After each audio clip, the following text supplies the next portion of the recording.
Perkenalkan, saya Putu Gede Surya Aditya. Saya seorang dosen di program studi Sarjana Fisioterapi dan Profesi Fisioterapi Fakultas Kedokteran Universitas Udayana. Kali ini saya akan mendemonstrasikan video pemasangan kinesiotaping pada kondisi De Quervain syndrome.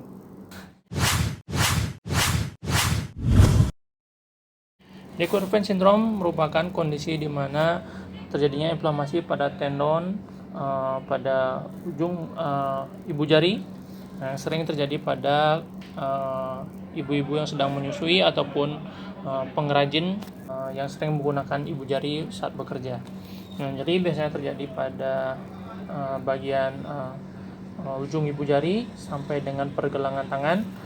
Di sini tujuan penggunaan kinesiotaping yaitu membantu mengistirahatkan ibu jari supaya tidak terjadi overstretch ataupun stretch yang berlebihan, supaya tendon bisa beristirahat dan proses penyembuhannya terjadi dengan baik.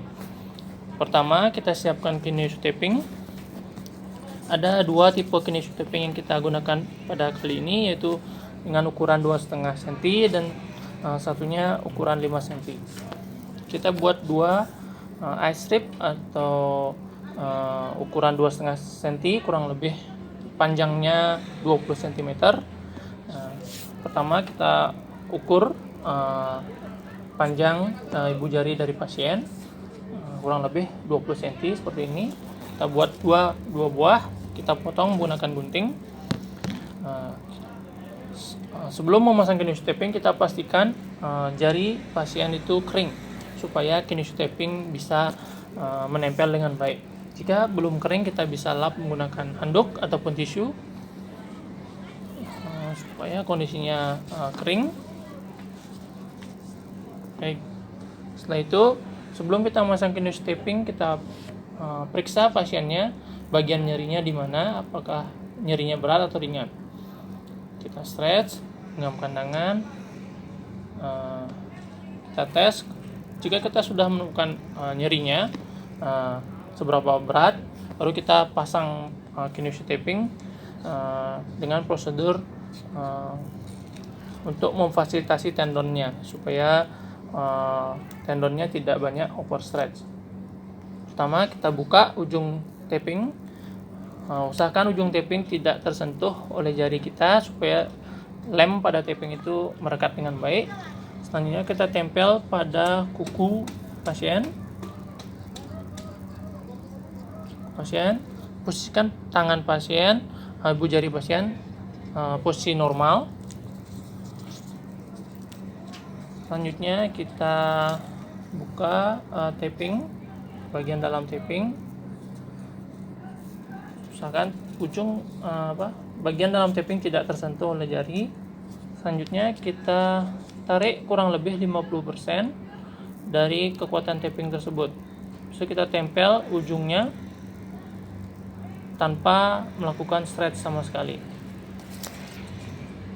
Selanjutnya kita akan melakukan stretch sedikit pada bagian tengah taping, lalu kita tempelkan taping bagian tengahnya sambil melakukan sedikit rubbing atau massage supaya tapingnya melekat dengan baik. Pada saat pemasangan taping pertama, tangan taping ini akan membantu menstabilisasi ibu jari pasien sehingga pasien ibu jarinya bisa istirahat dengan baik. Selanjutnya kita bisa pasang satu lagi jika dirasa dibutuhkan tarikan yang lebih untuk memegang atau menstabilisasi jari pasien.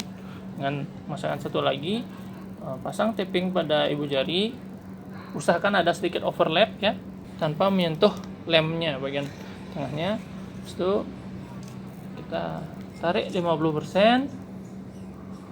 Habis itu kita tempelkan ujung taping satunya tanpa melakukan stretch sama sekali. Habis itu baru kita melakukan stretch sedikit.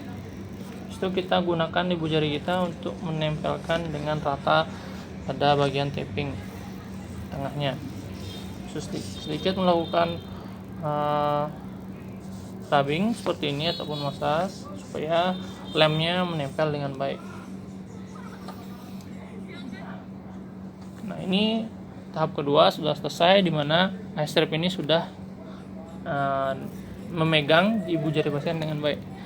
Selanjutnya kita menggunakan taping yang ukuran 5 cm untuk memberikan stabilisasi pada bagian wristnya, supaya memberikan support pada tendon supaya tidak banyak bergerak pada bagian yang paling nyeri. Misalkan yang paling nyeri pada bagian epicondylus distal dari radius, jadi kita berikan tekanannya di sana. Kita robek bagian tengah dari tapingnya, situ kita sisakan bagian ujungnya, kita pegang, lalu kita stretch bagian tengahnya kurang lebih 50% atau 60% dari total stretchnya. Kita tempelkan pada bagian ujung tulang distal pada radius. Habis itu ujung-ujungnya kita tempelkan tanpa melakukan stretch sama sekali, seperti ini. So, kita sedikit tempelkan, massa sedikit supaya tapingnya tertempel dengan baik. Setelah melakukan kondisi seperti ini, kita tes kembali kondisi pasien, apakah pasien merasa nyaman atau nyerinya sudah berkurang atau belum. Jika pasien bagaimana? Apakah nyerinya mulai berkurang? Nyerinya udah mulai berkurang. Jika pasien merasa nyaman dan nyerinya berkurang, itu tandanya pemasangan taping sudah baik. Jika pasien merasakan nyeri tambah parah, kemungkinan terjadi tekanan pada taping terlalu keras, jadi kita bisa rubah kondisi tapingnya menyesuaikan dengan kondisi pasien. Demikian video demonstrasi pemasangan pada Decorapen Syndrome, semoga bermanfaat.